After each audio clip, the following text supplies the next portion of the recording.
हर matter में खड़ा होखे वाला यार है कि हर मैटर में खड़ा होखे वाला यार है।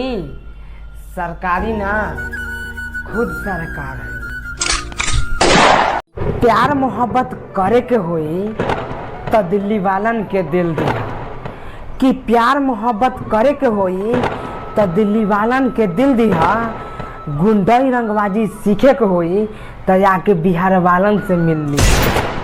तू तो बंगो प्रीत के रीत रउआ गजबे निभावतानी।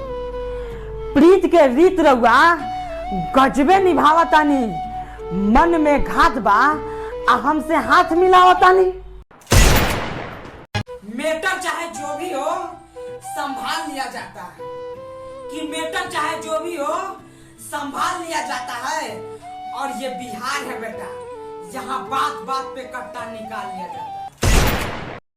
गले में गमछा मूंछों पे ताव रखते हैं कि गले में गमछा मूंछों पे ताव रखते हैं। और हम बिहार के रंगदार हैं बेटा, दिमाग गरम हाथ में हथियार रखते हैं। तुम्हारे सामने से गुजरेंगे न बाल भी तुमसे बाका होगा। तुम्हारे सामने से गुजरेंगे न बाल भी तुमसे बाका होगा। और जब हमारी एंट्री होगी तो बेटा शोर नहीं धमाका होगा।